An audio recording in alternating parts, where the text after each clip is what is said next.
Assalamualaikum warahmatullahi wabarakatuh. Selamat pagi menuju siang. Waalaikumsalam. Selamat Mbak pagi. Novi, apa kabar? Alhamdulillah sehat. Desi gimana kabarnya? Alhamdulillah. Minal aidin wal faizin ya Mbak Novi ya. Mohon maaf lahir batin, mumpung masih dalam situasi lebaran. Iya. Anyway, aku mau nyapa. Iya, kemarin pas ketemu kok kita nggak itu ya. Gimana Mbak?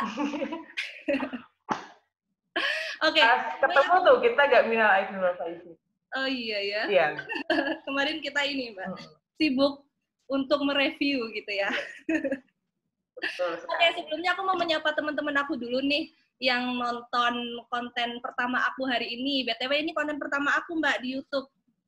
Dan Mbak Novi jadi tamu pertama aku yang collabs gitu ya.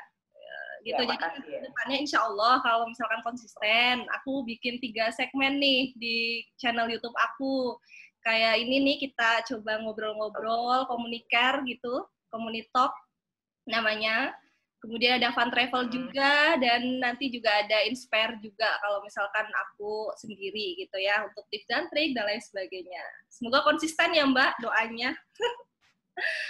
Oke, Mbak Novi, ini kan Mbak Novi. Amin, konsisten. Baru pertama ya masuk ke konten aku. Mangga perkenalan dulu kesibukannya Mbak Novi apa, kemudian juga interestnya di bidang apa. Silahkan Mbak. Ya, sebenarnya untuk saya pribadi juga masuk konten orang juga ini yang pertama kali sih. Walaupun saya YouTuber juga bukan YouTuber aktif juga ya. Oke, kalau gitu saya perkenalkan diri. Nama saya Novi Husnul Khotimah dengan nama populer di media sosial Novi Kaira. Sebenarnya saya sudah kenal Desi sejak saya kuliah di Magister Ilmu Komunikasi UGM ya Desi ya. Jadi untuk gelarnya Novi Husnul Khotimah SIKOM MA, dan kesibukan saya, pekerjaan utama saya seorang pegawai negeri sipil, lebih tepatnya menjabat sebagai penyuluh di Badan Narkotika Nasional Republik Indonesia dengan penempatan di Kabupaten Kuningan. Dan saat ini saya sibuk, mungkin karena pandemi COVID, jadi penyuluhan secara langsung mulai dikurangi. Jadi lebih umumnya saya sekaligus merangkap sebagai humas atau hubungan masyarakat atau public relation yang mengelola media sosial dan dengan hubungan dengan para wartawan di Kabupaten di BNN Kuningan. Seperti itu deh. Iya. Oke, gitu cukup mungkin perkenalan saya. Saya juga sibuk menulis juga sih. Ya nggak terlalu sibuk sih.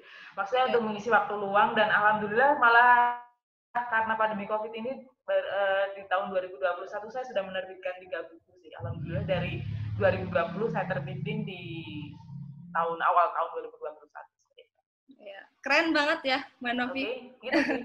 Iya Mbak Novi, ini kita sekalian reunian ya Mbak ya, sebagai alumni Magister Komunikasi UGM gitu. Iya, betul. Ini hampir 2 tahun nggak ketemu ya Mbak, alhamdulillah bisa dipertemukan kembali. Kemarin untuk pertama kalinya juga saya ke Kuningan, luar biasa. Ya, sebenarnya saya kenal Mbak Novi itu memang sudah sejak lama, dan yang saya tahu Mbak Novi ini salah satu teman yang sangat produktif sekali gitu ya. Selain dia memiliki tupoksi pekerjaan utama sebagai seorang PNS gitu ya di BNN Kuningan, beliau juga sangat aktif dalam bidang kepenulisan gitu. Sangat aktif di bidang kepenulisan, terutama dalam perspektif sosbud, spiritual, dan agama juga, nggak jarang gitu ya, dan juga sebagai salah satu blogger aktif ya Mbak, di Kompasiana, kemudian juga blogger.com. Nih teman-teman nanti bisa akses blognya Mbak Novi juga ya, tulisannya benar-benar menginspirasi. Nah, salah satunya, ini buku yang saya lagi pegang Mbak, dikasih sama Mbak Novi kemarin, Diary Pandemi, Pergulatan Batin pada COVID-19. Terima kasih Mbak Novi untuk bukunya. Tapi Mbak, sebelum kita bahas, karena ini kan sebenarnya bukunya sangat relevan dengan kondisi sekarang ini gitu ya, apalagi larangan mudik sudah 2 tahun terakhir ini gitu ya, mungkin sebagian dari teman-teman merasa nggak pernah mudik gitu, di sini gitu ya. Padahal di rantauan kita juga banyak saudara gitu ya yang baru kenal gitu. Sangat relevan sekali. Tapi saya mau tanya dulu Mbak Novi, di luar dari buku ini, apa sih yang membuat Mbak Novi ini tertarik salah satunya di bidang kepenulisan sampai ada 3 buku yang tadi sudah diterbitkan gitu? Kenapa Mbak Novi tertarik di kepenulisan? Mangga. Sebenarnya banyak ya background-nya kenapa gitu ya. Yang pertama sebenarnya nih saya itu menulis itu sebenarnya telat lah istilahnya. Karena ini sebenarnya saya itu sudah hobi nulis sebenarnya dari SD, SMP mungkin ya. Cuman sayanya yang pemalas gitu ya. Jadi pernah nulis tapi nggak saya, paling cuma masuk majalah sekolah kayak gitu doang. Pernah sih majalah yang agak itu sedikit tapi ya nggak konsisten gitu. Baru tahun 2000, sekitar tahun 2011 saya aktif blogging, dan itu pun cuma blogger biasa gitu ya, pasti pakai .blogspot.com. Tapi akhirnya saya dari itu saya ganti domainnya jadi TLD, top level domain. Sekarang sejak itu saya punya novikaira.id, terus provitamin.com. Cuman juga gitu, nggak konsisten aja ya, karena ya manusiawi lah ya, ada saat-saatnya males, terus sibuk dengan hal yang lain kayak gitu. Terus baru sih kali ini karena semakin lama kok harus sudah saatnya nih untuk menulis gitu ya. Apalagi kan gini ya, tipe saya itu sebenarnya overthinker gitu ya. Orang kan ada yang overthinking, kalau nggak dituliskan itu malah bikin stres gitu. Akhirnya dari overthinker akhirnya jadi deep thinker gitu. Nah, dari itu daripada kita, jadi orang-orang menulis itu seperti kalau kata Cak Nun itu seperti orang buang air gitu. Kalau seandainya kalau kita pendam itu malah jadi penyakit stres buat kita, jadi depresi. Mendingan kita tulisin aja, apa aja itu, entah apapun, seperti yang dikatakan oleh Pramudia Anantatur, tulis entah apapun itu, walaupun keseharian gitu ya, tulis aja. Yang penting kita jangan nyampah juga ya, istilahnya terlalu banyak curhat di media sosial itu juga.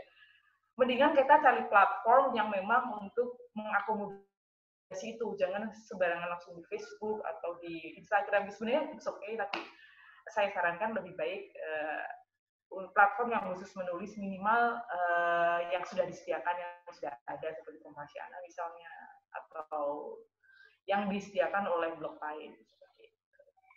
Itu, Mbak Desi. Oke, berarti salah satu tips juga ya sebenarnya buat teman-teman semua yang ingin mencoba konsisten di bidang kepenulisan itu bisa menggunakan blog ya, Mbak Novi ya? Dengan menggunakan blog gitu ya, karena di zaman karena itu gimana Mbak? Mangga.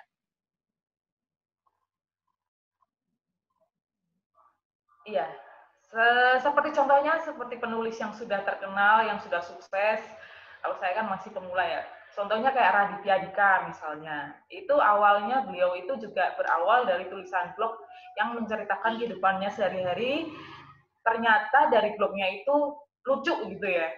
Lucu, terus mungkin kelihatan dari penerbit atau gimana dia terbitin kan, seperti yang mulai dari apa yang judulnya kambing apa tuh. Nah, itu kan karena berawal dari blog dan ternyata banyak antusiasme yang tinggi, makanya diterbitkan dari buku. Dan itu menurut saya menginspirasi dan patut dicoba untuk kita semua. Oke, mantap Mbak Novi. Jadi memang karena tema kita kali ini sebenarnya lebih ke hari Lebaran, kita ngapain aja sih merayakan hari Lebaran dalam jarak gitu ya. Karena banyak yang nggak mudik, dan ini sangat relevan dengan buku Mbak Novi dari pandemi. Sebenarnya saya sudah baca sekilas Mbak Novi dan sangat menarik karena tulisannya ini benar-benar pure pure non fiksi gitu ya. Jadi bisa diterapkan sebagai kebijakan pemerintah juga gitu ya. Dan kalau misalkan teman-teman sebagai penulis pemula yang ingin mencoba menulis juga bisa belajar dari kerangka berpikir atau analisis dari buku ini. Aku rasa bukan buku ini yang pertama ya. Ada juga Memoir Narkoba dan Twin. Oh ya, ini. Oke, aku kasih lihat ya buku-buku yang lain ya. Kalau ini memang hanya setahun ya saya bikinnya, karena ini dari berita-berita yang untuk BNN gitu ya. Nah, sedangkan ini sebenarnya lebih lama. Kalau ini kan puisi twin film dalam bahasa Inggris. Ini sekitar sejak saya di UGM 2018 sampai 2020 seperti itu. Puisi bahasa Inggris ini kalau Iya. Oke, itu sih sementara baru 3, insya Allah nanti menyusul lah untuk keempat dan kelima. Saya juga sudah membaca. Oke, Kak Desi, mungkin kita bisa membahas tentang yang Iya, kita bahas dalam buku ini ya, karena relevan dengan kondisi saat ini, masih relevan gitu. Tentang larangan mudik, tentang bagaimana kita menyikapi masalah kita gitu ya. Sebenarnya nggak semua masalah itu pure masalah ya, kadang masalah itu mendewasakan. Banyak juga kata-kata bijak yang disadur oleh Mbak Novi di sini. Kurang lebih ada 19 subbab nih. 19 subbab dalam buku ini. Untuk subbab-subbab ini semuanya ini Mbak, dipublish di blog juga, atau ada beberapa yang memang Mbak tulis kemudian baru terpublikasikan bersama dengan publikasi buku ini. Jadi sebelumnya nggak pernah dipublikasikan di blog, atau bagaimana?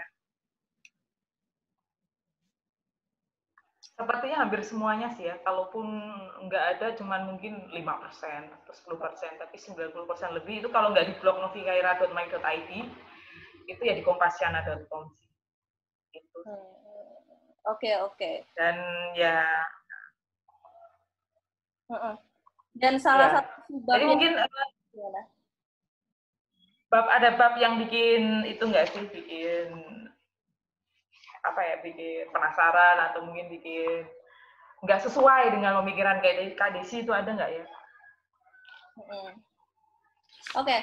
Mbak, salah satu subbab yang mungkin sangat relevan dengan larangan mudik kemarin gitu ya. Ya, saya rasa banyak sekali pro kontra dari semenjak pandemi ini ya. Dari awal physical distancing, kemarin vaksin, dan kebijakan larangan mudik terakhir kemarin, itu juga banyak pro kontranya gitu. Kalau misalkan saya lihat dari bacaan salah satu subbab dalam buku ini, merayakan Lebaran dalam kondisi new normal gitu ya. Sepertinya Mbak Novi ini pro dengan kebijakan pemerintah ya Mbak, karena ya kembali lagi gitu, semua yang dibuat itu bukan untuk menyusahkan ya, tapi untuk lebih ke melindungi gitu ya, melindungi masyarakat. Atau bagaimana Mbak Novi? Yang saya baca. Ini tulisan ini saya bikin kan tahun lalu ya, bahkan untuk kebijakan yang tahun ini saya nggak menulis sama sekali tentang COVID, karena saya tidak suka mengulang lagi ya apa istilahnya pemikiran yang hampir sama gitu. Tapi memang tahun lalu memang saya menulis ini dalam rangka karena kan waktu itu kan kita blind gitu ya, kita apa yang sedang terjadi harus bagaimana kan seperti itu.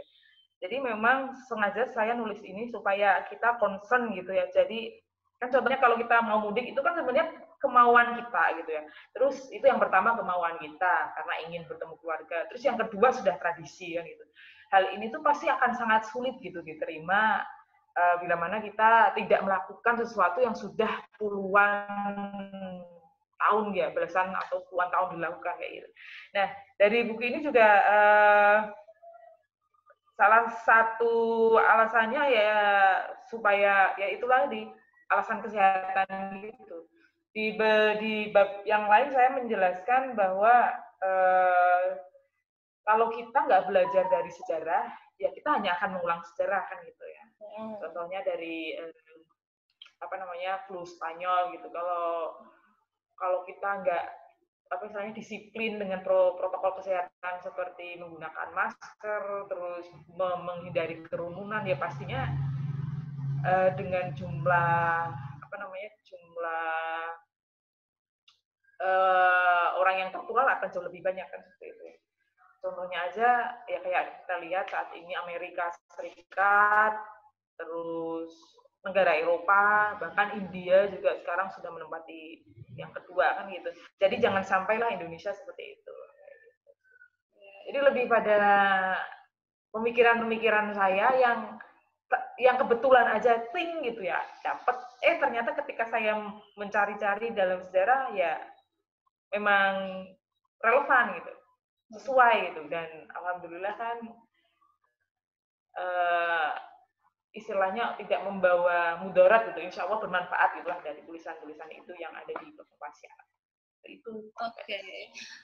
Terus Mbak nih ya, yang terkait dengan pemikiran-pemikiran Mbak tadi gitu ya, sebenarnya kan banyak pemikiran Mbak yang applicable banget nih, bisa diterapkan di Indonesia gitu ya. Untuk penerapannya sendiri, misal nih pemerintah ingin menerapkan salah satu opini dari Mbak yang ada di buku ini, gitu. Tapi ternyata ya istilahnya Mbak berkontribusi secara tidak langsung. Itu bagaimana? Menurut Mbak Novi itu nggak masalah kah atau malah itu tujuannya dari Mbak Novi? Iya sih, nggak masalah lah. Pada intinya kan kita hidup nggak selalu tentang mencari keuntungan ya, tapi pada intinya bagaimana memberi manfaat pada orang lain gitu ya. Jadi selama itu bermanfaat, berguna, kenapa tidak gitu. Jadi saya memang nggak masalah. Ini kan lebih pada berarti apa yang saya pikirkan, apa yang saya sarankan itu suatu pemikiran yang bermanfaat gitu ya untuk banyak orang, dan minimal hal-hal yang tidak kita inginkan seperti tingginya angka kematian, terus dengan banyaknya orang sakit, itu kan bisa kita tekan. Dengan intinya adalah menumbuhkan kesadaran pribadi seperti itu. Kalau orang kita tunjukkan fakta-fakta, kalau lu begini, nanti akibatnya begitu. Itu biasanya orang akan lebih mengena gitu. Oh iya ya, karena dia berpikir lagi. Tapi kalau sekedar aturan, lu nggak boleh begini, nggak tahu alasannya apa, biasanya orang akan melawan. Jadi lebih kita menumbuhkan kesadaran pribadi setiap orang masing-masing yang ada dalam individu itu. Dan alhamdulillah sih, nggak saya aja sih yang punya pemikiran, entah itu juga menumbuhkan kesadaran yang lain. Alhamdulillah menurut saya wartawan-wartawan di Indonesia, misalnya jurnalis dan media cukup responsif terhadap istilahnya antisipasi COVID ini seperti itu. Jadi orang yang awalnya takut jadi tahu, oh caranya untuk biar COVID kita nggak kena COVID, salah satunya adalah mengurangi penggunaan AC di dalam ruangan, terus salah satunya selain itu juga kita harus sering olahraga di luar, terus kita berjemur di matahari, ya kan. Jadi orang tidak semenakutkan yang dikira awalnya seperti itu. Karena kita tahu cara mengantisipasi dengan selalu bahagia, ya kan, seperti itu, positive thinking dan macam-macam. Ya, seperti itu sih. Betul ya, jadi bisa jadi ya, Kak Desi, ya? juga nih buat teman-teman bahwa ya kita semua bisa berkontribusi ya Mbak ya, secara tidak langsung gitu. Salah satunya melalui opini yang kita tulis gitu. Karena ya aku merasa belajar komunikasi juga bukan sekedar kita pandai berargumentasi secara lisan ya, tapi juga kepenulisan, malah itu lebih bagus ya Mbak Novi ya. Agar bisa memberikan kontribusi secara langsung kepada pemerintah kita di Indonesia.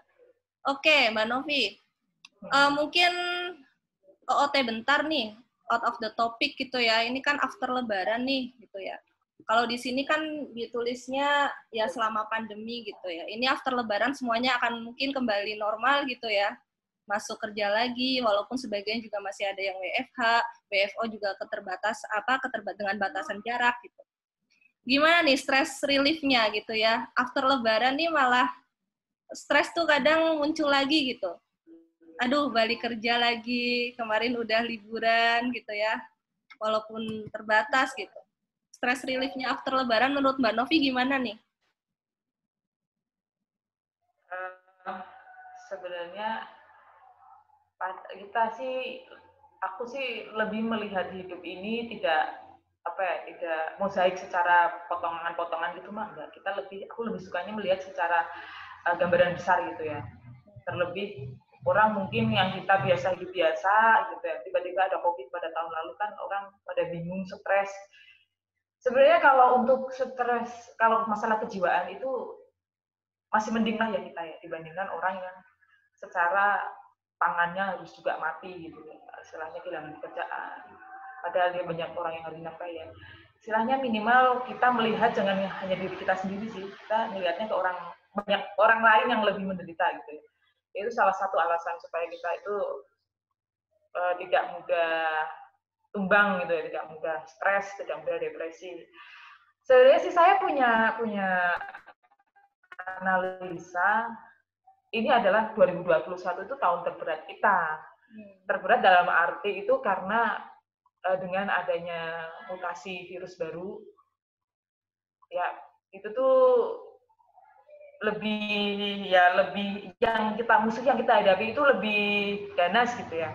Tapi sebenarnya di sisi lain ini juga tidak seberat yang awal tahun, karena kalau awal datang ya waktu 2020 ya, karena waktu awal datang kan kita benar-benar shock, nggak tahu apa ini gitu ya.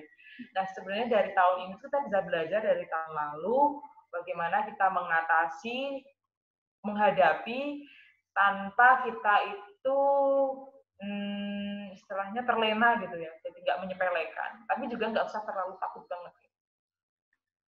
Itu sih untuk stress relief-nya ya sebenarnya kita lebih pada ikhlas aja menerima gitu ya. Ikhlas aja, memang ini adalah bagian dari siklus kehidupan gitu, di bumi ini kan gitu ya.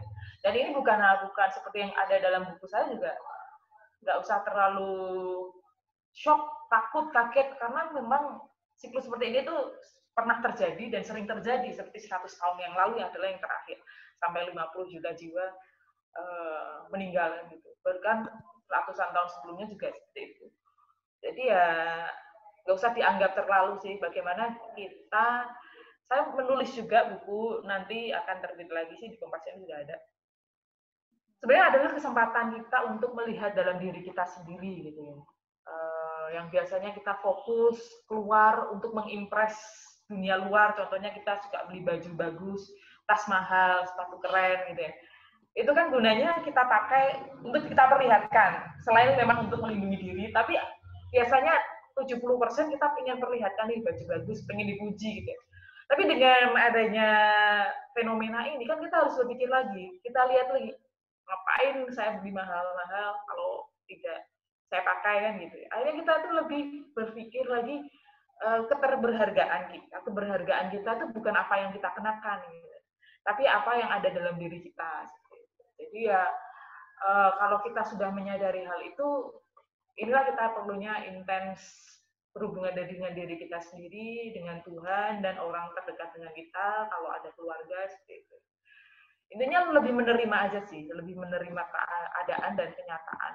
Jadi itu adalah salah satu cara supaya kita itu nggak gampang stres. Ya memang takdirnya kayak gitu ya. Itu sih. Dan memang menurut saya ya, nggak tahu menurut orang sih.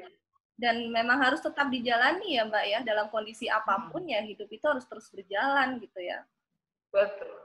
Karena kalau kita semakin kekeh, semakin melawan, katakanlah nih kayak nggak boleh mudik tapi semakin melawan nggak mau diputar balik itu kan misalnya ya, terus semakin melawan polisi, ya kita jadinya capek sendiri, terus juga menambah perlawanan juga dari polisi. Kalaupun kita memaksakan diri pulang, ya mungkin alhamdulillah kalau kitanya sehat ya. Ya. Tapi kan kalau seandainya kita ternyata membawa virus kan gitu, kan rasa bersalahnya kan lebih besar seandainya anggota keluarga yang kita datangi terkena gitu. Karena bisa aja kita tuh dari tempat asal kita bebas virus, tapi di perjalanan, di rombongan mudik, bisa aja kan kita tertular di jalanan gitu.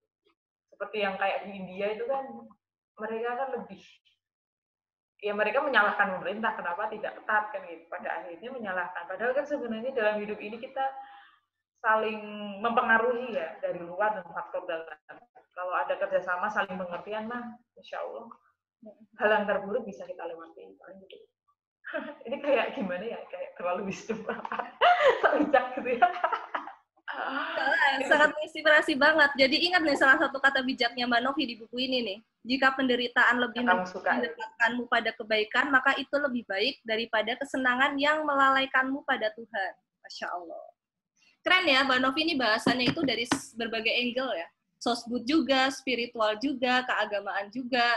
Sangat recommended banget bukunya gitu ya. Ini saya belum baca sampai selesai, Mbak. Dan salah satu bukunya Mbak Novi ini juga ada yang terbit di Amazon ya, Mbak ya? Iya, yang lain juga belum aku masukin sih. Tapi yang pertama udah masuk sih. Yang kemarin tuh, yang memoir. Keren. Bisa beli di Amazon. Nanti ini juga menyusul, mungkin bisa juga sih di Amazon. Dan nggak mahal, kalau Amazon itu standarnya $2,99 dan aku paling ngasih harga antara $3 sampai $5, nggak lebih dari itu. Iya, iya. Oke, Mbak Novi, karena ini kontennya nggak boleh panjang-panjang videonya, jadi mungkin sudah cukup. Profesor ya, nggak usah.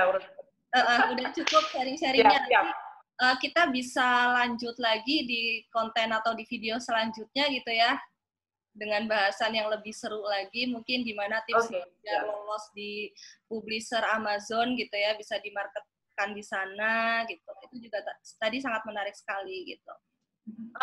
Mbak Novi, ini mungkin pesan-pesannya apa buat teman-teman yang udah akan mulai beraktivitas kembali after Lebaran gitu ya. Mungkin sebagian jiwa-jiwa kita tuh masih di situasi Lebaran aja gitu. Ya nggak kerasa besok udah Senin. Apa nih pesan-pesannya? Pesannya ya jalani hidup ini dengan apa adanya. Nggak usah terlalu iri dengan orang yang lebih bahagia dari kita. Juga nggak usah terlalu apa istilahnya sombong jika melihat orang lain itu lebih rendah dari kita. Kalau pesannya Sunan Kalijaga tuh ojo gumunan ya, jadi nggak usah terlalu kaguman dengan orang yang wah, terus ojo kagetan, jangan terlalu kaget dengan kejadian yang mungkin bikin sedih atau dengan kejadian yang terlalu bahagia, terus ojo gumunan, ojo kagetan, ya ojo apa istilahnya sombong ya dalam bahasa Jawanya tuh ya pokoknya itulah. Jadi kita tuh hidup biasa aja gitu, ngalir aja, tapi bukan berarti kita tanpa tujuan, tanpa impian, enggak. Intinya jangan terlalu dianggap perasaan gitu. Hidup itu hanyalah permainan, jadi anggap aja sebagai permainan. Kalau ada masalah sebisa mungkin kita taklukkan, kita cari solusinya gitu. Terus kalau kita lagi sedang bahagia-bahagianya, ya jangan lupa bahwa hidup itu roda berputar gitu. Ada kalanya kita juga wah. Paling itu sih pesan-pesannya ya, jalani, tetap optimis, semangat, dan tetap berdoa pada Allah Subhanahu wa taala. Paling itu. Dan saling menyayangi, menerima perbedaan. Ya. Dan siap-siap kumpulin nyawa, besok udah kerja lagi ya, Mbak, semangat. Mbak, terakhir nih rekomendasi, ini kan sangat recommended banget gitu ya. Bisa beli di mana sih, Mbak, dari pandemi ini? Sama saya juga bisa ya, Mbak? Ya. Apa? Bisa beli di mana nih? Punya di mana? Oh, belinya iya. Belinya. Ya. ini itu kebetulan lagi saya itu di Shopee. Di Shopee, tapi kalau enggak bisa kepoin di medsos saya, nanti bisa DM, atau kalau enggak bisa beli langsung di Fakih Publishing, di publishernya langsung bisa. Gampang lah pokoknya, kalau DM saya pasti, malah nanti insya Allah bonus tanda tangan ya dari penulis ya. Mantap Mbak, semoga sukses dengan publish buku yang lainnya gitu ya. Oke Mbak, terima kasih untuk terima kasih sudah mau gitu ya untuk sharing-sharing di sini seputar salah satu bukunya Mbak, Diary Pandemi gitu ya. Teman-teman bisa baca-baca selebihnya. Tadi kan kita cuma bahas sekilas gitu ya, selayang pandang tentang salah satu subbab dalam buku ini yang memang relevan dengan kondisi saat ini, tentang kebijakan-kebijakan pemerintah larangan mudik, kemudian juga stress relief after mudik gitu. Nanti yang lain juga banyak banget gitu, subbab-subbab yang lain yang teman-teman bisa baca dan bisa renungkan sendiri gitu ya. Dan bisa juga menjadi inspirasi teman-teman yang lain. Bisa order tadi di Shopee atau langsung di publishernya. Dan ke aku juga bisa. Nanti tanda tangan Mbak Novi langsung sebagai penulis. Oke. Oke, baik Mbak Novi. Terima kasih. Sampai jumpa di sharing-sharing selanjutnya di Care untuk segmen Komunito. Itu ya Mbak. Assalamualaikum warahmatullahi wabarakatuh. Waalaikumsalam warahmatullahi wabarakatuh.